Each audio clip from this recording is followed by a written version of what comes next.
So we are here, and we are the Italian League for the fight against AIDS, and we are here with Evan Wood, who is the chair of the Vienna Declaration Writing Committee.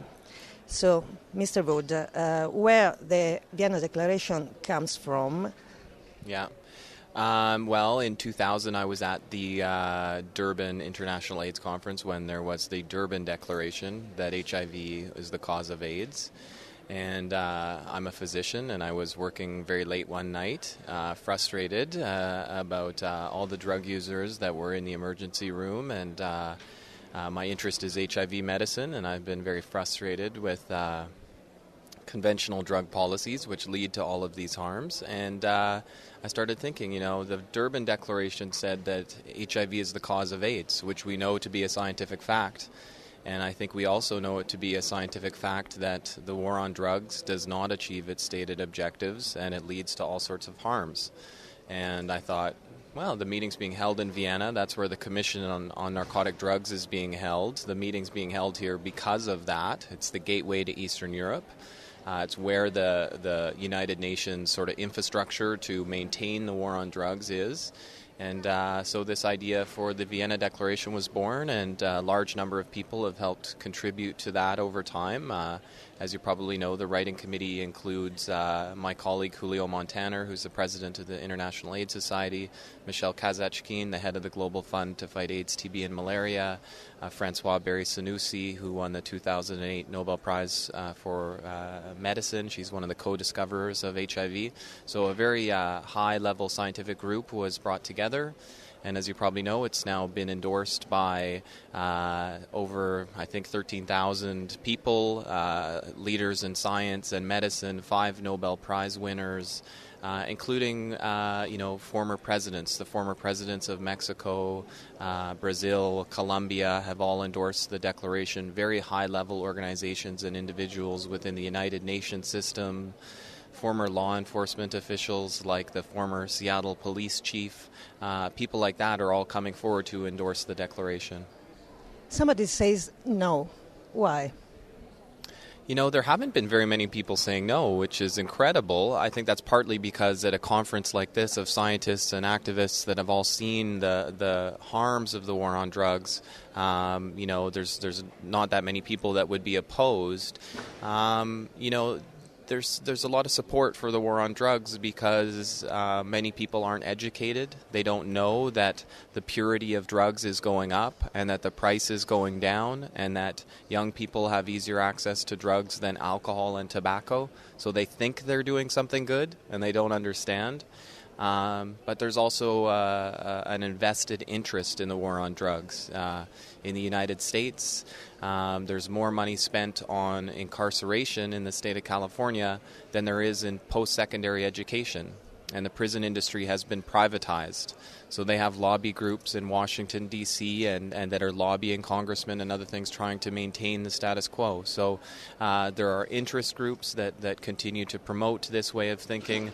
And there's people among the public that just don't understand. So the hope is that the Vienna Declaration will be taken back to Italy, to city councillors in Italy, to mayors in Italy, to presidents and prime ministers, and really trying to educate politicians and the public that we're wasting all our money if we're chasing people around and trying to lock them up. HIV is spreading because of that, hepatitis C, tuberculosis, all these other harms. And if we were investing this money elsewhere, we could be doing so much more. Just as an example, the United States has spent an estimated $2.5 trillion on the war on drugs.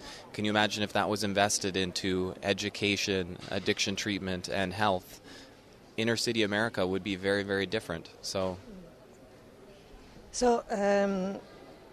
how can we support the Vienna Declaration? We in Italy, I mean. Yeah. We only had 2 weeks before the conference to try and gather signatures. We're very happy with the high level of support that we've received with, again, about 13,000 people and leaders in science and medicine, and I should say hundreds of organizations as well that have endorsed, representing hundreds of thousands of constituents and members of those hundreds of organizations.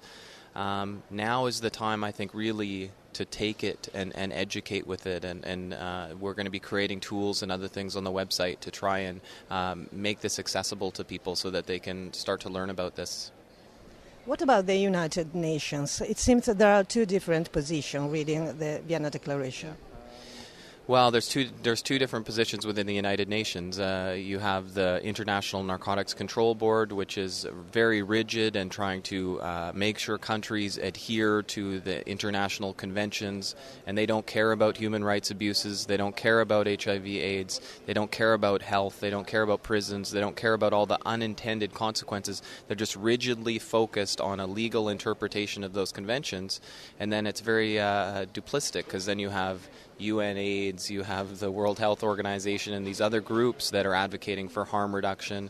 But to be honest, to be totally frankly honest, UN/AIDS and WHO and those groups, they need to do more, and they need to take a stronger position, and they need to, the United Nations together needs to speak with one voice about these issues, and that voice should be guided by science and evidence and not ideology, and that's really what the Vienna Declaration is calling for. Mr. Wood, in Vienna Declaration, you talk about Portugal. Can you tell us something more? Yeah. So I'm not an expert in Portugal coming from Canada, but I have read the reports coming out of Portugal where over 10 years ago now, Portugal decriminalized all drugs. And in the scientific and public health community, people like myself were, thinking, well, this will be an interesting experiment. Will there be drug tourism in Portugal? Will there be increased drug use in Portugal?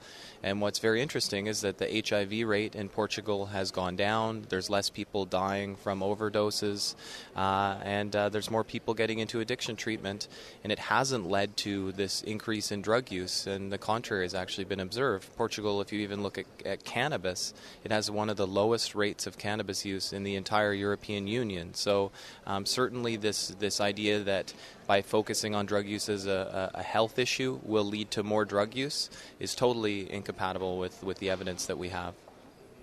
Do harm reduction and decriminalization mean the same? Harm reduction is such a broad term, right? Condoms are harm reduction. Seatbelts are harm reduction. Harm reduction is if someone uses drugs less, that's harm reduction. If someone uses a clean needle, that's harm reduction. So it's hard to place harm reduction besides decriminalization. But the opposite of decriminalization is criminalization, and we know that by criminalizing drug addicts, they are driven. Evidence versus ideology. It does exist an acceptable compromise.